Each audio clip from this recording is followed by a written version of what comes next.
안녕하세요. 오늘 원래 그 옥상에 올라가서 요가 재활치료하는 영상을 찍으려고 했는데 옥상에 막상 올라가가지고 찍으려고 하니까 너무 추워가지고 그냥 집에 와가지고 컨텐츠를 바꾸기로 했어요.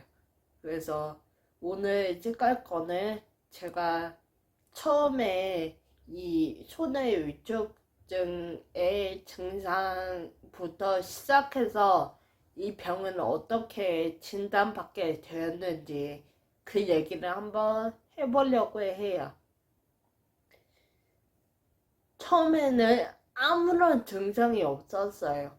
처음에는 아무런 증상이 없었고 뭐 완전 정상인처럼 막 그랬어요. 정상인처럼 그냥 일상생활하고 막 그랬었는데 어느 날 계단을 내려가는데 이상하게 마지막 정도까지 딱 내려왔는데 몸이 갑자기 휘청하면서 앞으로 쏠리려고 하는 거예요. 그래서 저는 속으로 생각을 했어요. 이게 내가 오늘 너무 피곤해서 그런 거보다 이러고서 별로 생각 안 했어요. 별로 생각을 안 하고 이제 그 다음에 또 일상생활을 하다가 그 저희 그 친정 집에 그 큰 내리막길을 막 그런 게 있어요. 근데 제가 급하면은 막 그 큰 내리막길을 막 뛰어가지고 내려가고 막 이런 일을 되게 자주 하고 막 그랬어요. 그래서 그 큰 내리막길에 그날도 뭐 급한 일이 있어가지고 그 큰 내리막길에 이제 막 뛰어가지고 내려가는데 갑자기 몸이 휘청하면서 또 넘어지려고 하는 거예요. 그래서 좀 그때부터 조금 이상하다고 생각을 했어요. 조금 이상하다고 생각은 했지만 뭐 희귀병 뭐 이쪽은 아예 생각을 하지 않았고 내가 평소에 자세가 안 좋았었기 때문에 뭐 내 목이나 허리 쪽에 뭐 측만증 이런 게 많아가지고 뭐 신경이 약간 눌린 거겠지 뭐 이 정도로만 생각을 해가지고 동네에 있는 그 의원에 갔어요. 동네에 있는 의원에 가가지고 네 증상을 얘기하니까 그 의사 선생님이 그러면은 목이나 허리 쪽에 그 CT나 엑스레이를 한번 찍어가지고 측만증이랑 신경이 눌려있는지 보자면서 한번 막 그런 말씀을 하시는 거예요. 그래서 목이랑 허리 쪽에 엑스레이를 찍어봤어요. 엑스레이를 찍어가지고 선생님이 보더니 뭐 약간 휘어있고 막 이런 거 맞는데 본인이 말씀하신 그 증상까지 가려면 그 아예 보행장애라든지 아예 그쪽에 나타나는 것 같은데 보행장애가 나타나려면 이 정도 디스크로는 아예 그 거의 가능성이 없고 내가 보기에는 그냥 스트레스를 좀 받아가지고 몸이 컨디션이 안 좋아서 그냥 그랬던 것 같다 이 정도로 말씀을 하셔가지고 저 역시도 그렇게 생각을 했었기 때문에 그렇구나 하고 넘겼어요. 그렇구나 하고 넘기고 동안 한 달 정도 있다가 이제 겨울에 눈이 참 많이 왔어요 그날. 그래서 이제 그 제가 눈 오는 거를 원래 되게 좋아했어가지고 이제 눈이 쌓인 걸 보고 눈싸움을 하려고 이제 밖으로 나갔는데 이제 그 눈이 약간 빙판길도 있고 하잖아요. 그래서 빙판길 위를 걸어가지고 이제 눈을 뭉쳐가지고 하려고 하는데 빙판길 위를 잘 못 걷겠는 거예요. 그 전까지는 빙판길 위를 걷고 이런 거에 대해서 전혀 아무런 문제가 없었는데 빙판길 위를 걷는데 왠지 모르게 다리에 막 힘이 들어가고 그리고 전처럼 막 빨리 걷지를 못하겠고 막 그런 느낌이 드는 거예요. 그래서 이거는 좀 이상하다. 그래서 아예 이제 시내에 있는 더 큰 대학병원에 갔어요. 이번에는 동네에 있는 의원이 아니고 시내에 있는 그 지방이 있었지만 나름 큰 대학병원에 가가지고 처음에 정형외과를 가가지고 얘기를 했어요. 동네에 있는 의원에서 엑스레이를 찍었고 이러이러한 증상이 있었는데 그쪽 선생님은 뭐 아무렇지 않다고 했다. 선생님이 보시기에는 어떤 것 때문에 그런 거냐 했더니 그 선생님이 그러면은 엑스레이 말고 MRI를 찍어서 똑바로 보자고 하시더라고요. 그래서 목이랑 그 허리 있는 부분에 MRI를 찍어서 자세히 봤어요. 봤는데 신경이 그 눌려있긴 한데 그런 보행 장애를 일으킬 만큼 막 심하게 눌리려면 이것보다 훨씬 더 많이 눌려 있어야 하는데 그렇지는 않다고. 그리고 치료가 필요한 정도도 아니게 눌려있는 거라고 그쪽 선생님이 말씀하신 것처럼 그냥 스트레스성일 가능성이 높다고 막 그렇게 말씀하시는 거예요. 근데 저는 아무리 생각을 해도 그냥 스트레스성이라고 하기에는 왠지 그 증상들이 너무 마음에 걸리는 거예요. 아무리 내가 스트레스를 받고 한다고 해서 빙판길 위를 걷는데 근육에 막 힘이 들어가서 막 제대로 좀 걷기 힘들고 평소에 아무렇지도 않게 뛰어가던 곳을 가다가 넘어지려고 하고 그리고 계단을 내려가다가 아무도 밀치지 않았는데 갑자기 몸이 앞으로 휘청하고 하는 것들이 저는 왠지 모르게 마음속에 계속 그 불안함으로 남는 거예요. 그래서 이왕 시내에 왔으니까 그러면 그 대학병원 중에 정형외과 말고 신경과를 가보자. 그래서 신경과를 가보게 됐어요.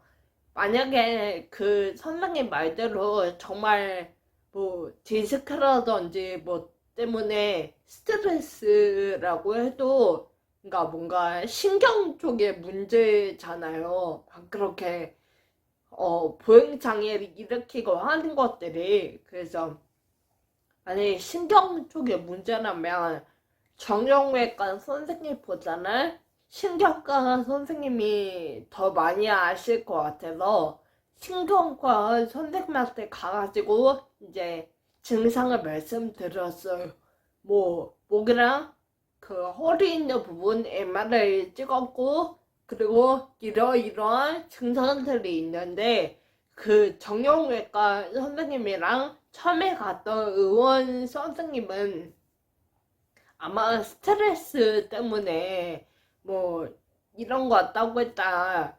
뭐 스트레스 때문에 이럴 수 있냐 이걸 여쭤보니까 그러면은 머리 있잖아요. 그 선생님 말씀하시기를 만약에 본인이 말한 증상이 그 선생님들 말씀대로 스트레스성이 아니고 뭔가 몸에 문제가 있어서 그런 거면 목이나 허리 부분에 문제가 있어서 그런 건 아니고 그 뇌에 문제가 있어서 아마 그런 걸 거다. 그러니까 피검사도 같이 해서 뭐 갑상선이랑 자율신경 뭐 이쪽 검사도 해보고 그리고 뇌 MRI도 같이 찍어보자 이렇게 말씀을 하시는 거예요. 그래서 그때 검사비 내고 그때는 뭐 보험이 되고 이런 것도 없으니까 돈을 내고 하여튼 다 검사를 했어요. 다 검사를 했는데 일단 피 검사는 정상, 다 정상, 뭐 갑상선, 뭐 스트레스, 자율신경의 균형 검사 이런 거는 다 정상이고 뇌 MRI 검사를 통해서도 정상인 거예요. 그래서 그 신경과 선생님이 아니 그러면 제가 물어봤어요. 뇌 MRI도 정상이고 이 피검사도 다 정상이고 한데 그럼 나는 내가 겪은 증상들은 아무리 생각해도 좀 이상한 부분들이 있는데 뭐 이 부분들이 정말 그냥 제가 너무 예민해서 그렇게 생각만 하는 거냐 그랬더니 고개를 갸우뚱하시면서 그러면 소견서를 써줄 테니까 서울에 있는 더 큰 대학병원에 가라는 거예요. 그곳이 지방에 있는 병원이긴 했지만 대학병원이었어요. 의원이 아니고 대학병원이었는데 그 나름 큰 대학병원에서 소원서를 써줄 테니까 서울에 있는 더 큰 대학병원에 가라는 거예요. 저는 그래서 마음속으로 조금씩 불안해지기 시작했어요. 이게 이런 대학병원급에서 진단을 내릴 수 없는 병인가? 설마? 이런 생각이 들면서 그래서 마음속에서 너무 불안하고 막 그러니까 집에 와서 막 인터넷 검색을 해봤어요. 인터넷 검색을 막 해보니까 보행장애, 뭐 운동실조, 뭐 그런 말을 하면서 그 관련 검색어에 막 그 손의 위축증, 희귀병, 일리터의 눈물 막 이런 관련 검색어가 나오는 거예요. 저는 그때까지만 해도 희귀병 막 이런 걸로라는 절대 생각을 안 했기 때문에 그냥 그래도 관련 검색어에 뜨니까 한번 궁금하긴 한 거예요. 그래서 뭐 찾아봤어요. 그 일리터의 눈물을 찾아가지고 이제 다운로드 받아가지고 그 일리터의 눈물을 보니까 그 척수 손해 변성증이라는 병에 걸린 그 주인공이 그 15살에 그 병에 걸려서 25살 되는 해에 죽는 내용이잖아요. 근데 거기에 이제 처음에 아야가 이제 초기에 있는 그 증상을 겪은 부분이 저는 희귀병이라고 절대 생각을 하지 않았지만 그 아야가 겪었던 증상들이 저랑 너무 비슷한 거예요. 초기에 겪은 그 증상들이 그리고 더 믿을 수가 없는 거는 이제 그 드라마 후반으로 갈수록 안 좋아지는 아야의 모습이 저는 제가 설령 무슨 문제가 있어가지고 정말 몸에 병이 있다고 그러니까 정말 몸에 뭔가 병이 있는 거라고 해도 막 그렇게까지 심한 병일 거라고 생각을 아예 안 했고, 또, 그럴 거라고 믿었는데, 이제, 그 아이가 후반으로 갈수록 겪는 병의 증세들이, 어, 그때 제 눈으로 보기에는 너무 심해 보였고, 또, 치료약도 없고 부치병이라는 게 너무 충격적인 거예요. 그래서 1리터의 논문을 다 보고 나서 저는 너무 충격이었고 또 마음속에 불안한 마음도 더 커졌었지만 그래도 마음 한켠으로는 나는 그래도 아닐 거야. 너무 안타깝고 너무 슬프고 꼭 고쳐져야 할 그 병인 건 맞겠지만 나랑은 다른 세상 얘기일 거야. 나랑은 다른 일일 거야. 막 이렇게 생각을 해가지고 애써 잊고 지냈어요. 그래서 이제 그 지방에 있는 대학병원 선생님이 서울에 있는 병원에 가보라고 했잖아요. 근데 또 이제 인터넷 검색을 해보니까 인터넷에 또 무슨 말이 있었냐면 이런 만약에 손을 위축 그런 뇌에 있는 문제가 있는 막 이런 병을 만약에 그 발현한다면 한 40대랑 50대 돼가지고 뭐 발현하는 경우가 많고 아무런 원인 유전자가 없는데 저처럼 젊은 나이에 발현하는 경우는 대부분 유전성인 경우가 많다.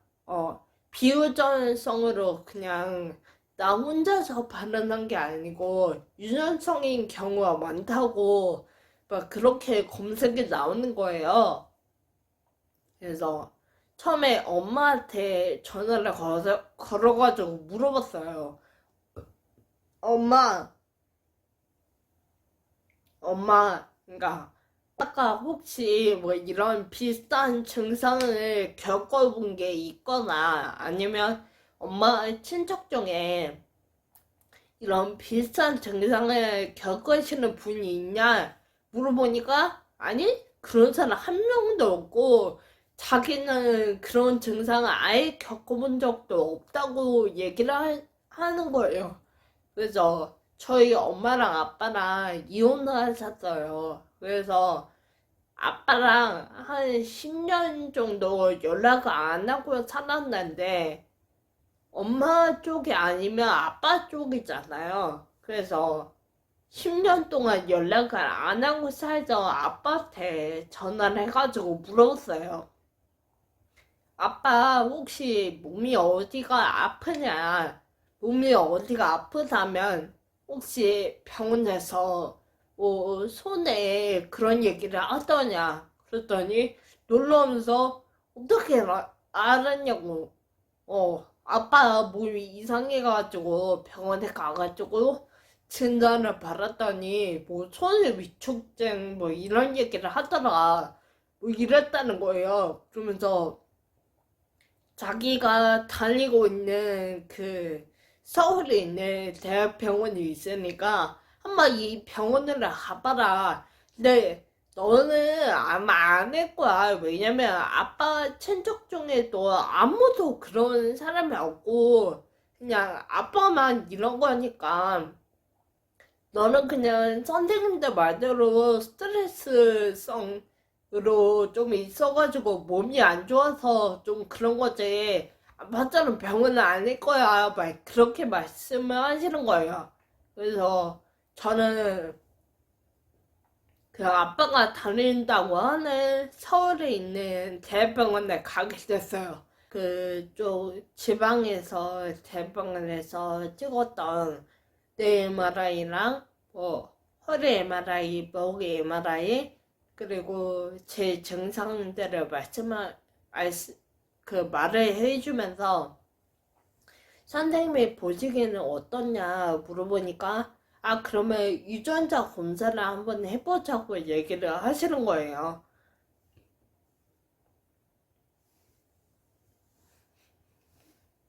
그래서 이제 유전자 검사를 했어요.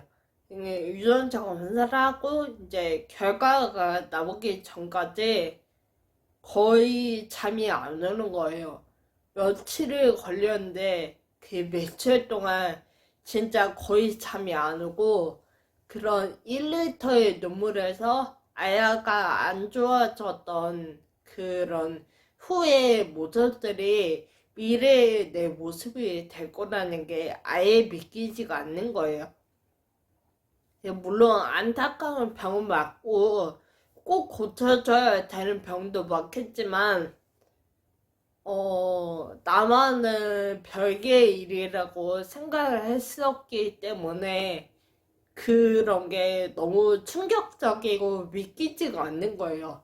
근데 이제 해가지고 이제 유전자 검사 결과를 들으러 이제 며칠 후에 이제 또 병원에 갔어요. 또 병원에 갔더니 그 유전자 검사 결과 한 거를 보니까 저는 그 병이 아니라고 하시는 거예요. 저는 너무 다행이라고. 저 거의 며칠 동안 잠도 못 자고 너무 걱정을 많이 했다고. 너무 다행이라고 막 그랬어요. 솔직히 그리고 머릿속에서 완전하게 이 병이 아니라고 생각을 했어요. 왜냐면 여러분도 이런 조그만 증상이 있어가지고 서울에 있는 대병원까지 가보라고 권유받아가지고 서울에 있는 대병원에 가서 유전자 검사까지 했는데 거기에 있는 선생님이 아니라고 하시면 아닌 거잖아요. 그래서 나는 이 병이 아니구나 해가지고 머릿속에서 완전히 막 지워버렸어요.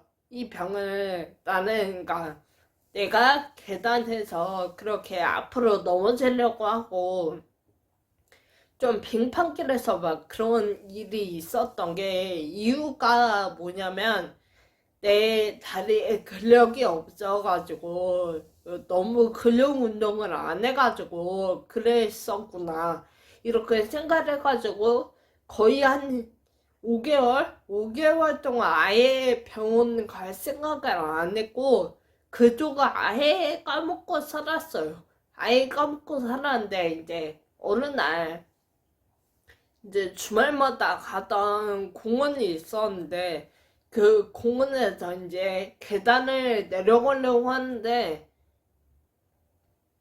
그때 처음에 이제 계단에서 조금 비틀거렸던 거랑은 아예 틀리게 아예 발이 안 떨어져가지고 계단을 내려갈 수 없는 거예요. 그러니까 그 계단이 난간이 없었거든요. 그러니까 난간이 없으니까 난간이라도 있으면은 붙잡고 내려갔을 텐데 난간도 없으니까 발이 안 떨어지는 거예요. 이거는 확실히 뭔가 이상한 게 맞다 해가지고 서울에 있는 대학병원에서 1차는 아니라고 했었지만 정말 우리나라에서 제일 큰 병원을 한번 가보기로 했어요. 정말 여기 서서 아니라고 하면 정말 스트레스성이 많고 내가 너무 예민하게 생각을 해서 몸이 아프지도 않은데 아프다고 느끼는 걸 거야. 이렇게 생각을 해서 정말 제일 큰 대학병원에 가서 한번 얘기를 해봤어요. 지방에 있는 대학병원하고 서울에 있는 대학병원하고 그래서 MRI 검사도 하고 유전자 검사도 하고 했는데 다 아니라고 하셨고 그냥 스트레스를 받아가지고 내가 너무 예민하게 반응해서 그런 것 같다 뭐 이렇게 말씀을 드렸더니 그러면 자기네 병원에서 마지막으로 MRI 검사를 다시 해보고 유전자 검사도 다시 해보고 뭐 하자면서 뭐 이것저것 테스트를 해보시는 거예요. 예를 들어서 손을 이렇게 반짝거리는 거 지금 제가 하고 있는 게 이게 최대 속도예요. 그러니까 좀 뭔가 이상하죠.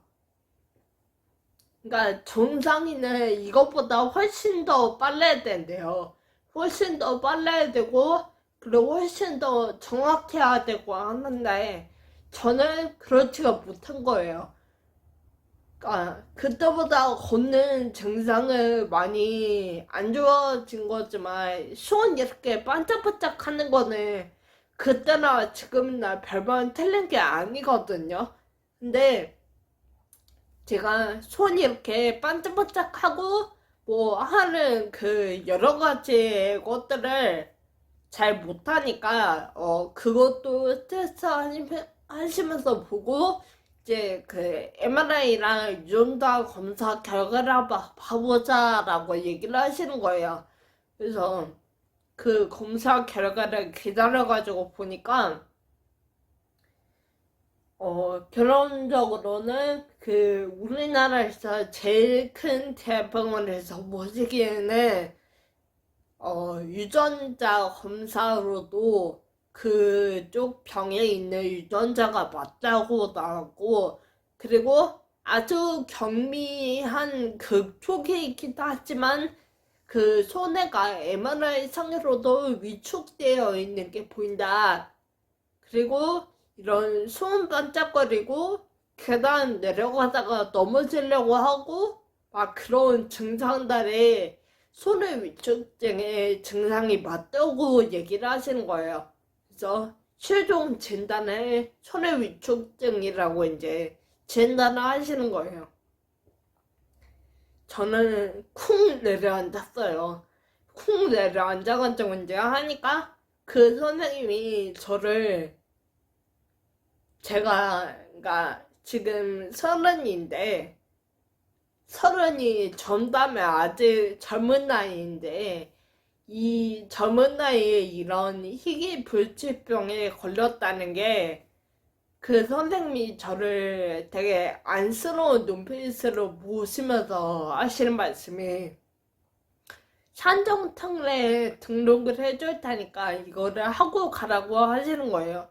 저는 산정특례가 뭔지를 몰랐는데 전 희귀병 환자들한테 그 나라에서 병원비를 좀 지원해주는 막 그런 제도가 산정특례인데 그 산정특례를 그날 바로 이제 등록을 해주시면서 앞에 있는 간호사한테 가니까 간호사분이 처음으로 했던 마디가 제 머릿속에 아직도 생생한 기억에 남아있는 게 그분이 뭐라고 하셨냐면 중증 희귀난치병 산정특례 뭐 등록이 어쩌고저쩌고 뭐 하면서 얘기를 하는 거예요. 근데 그 중증 희귀난치병이라는 그 단어밖에 이제 기억이 안 남는 거예요. 하여튼 그래서 그날부로 이제 그 서울에 있는 큰 대학병원에서 이제 최종적으로 손의 위축증 진단을 받았고 지금 제 상태는 그때에 비해서 걷는 것도 많이 안 좋아지고 그리고 말하는 것도 많이 어눌하고 그리고 손도 많이 떨리고 그리고 글씨 쓰는 것도 어렵고 그리고 무엇보다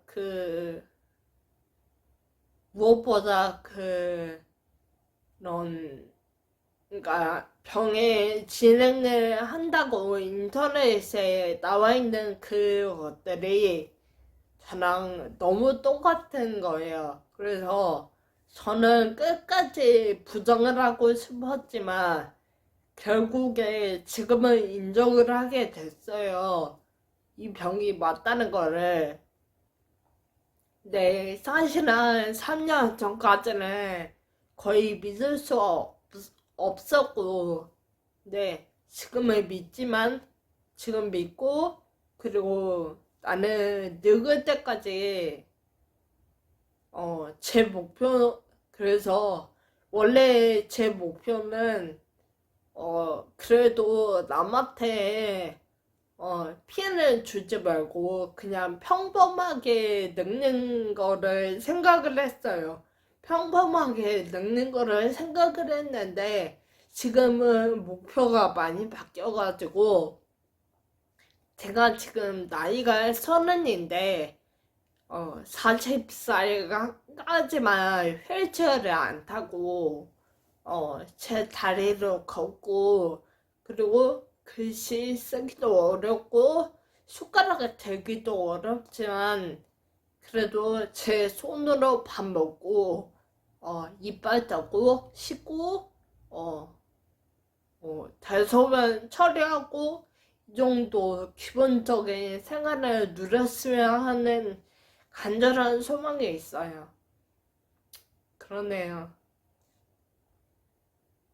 아이고, 오늘 말을 많이 했더니 목소리가 잠겨가지고 제가 발음이 많이 어눌하고 그래서 듣기 안 좋으셨을 텐데 끝까지 들어주셔서 감사하고 다음번에는 뭐 할까요? 다음번에는 그 손에 재활 운동하는 거 그 영상을 한번 찍어볼게요. 모두 안녕.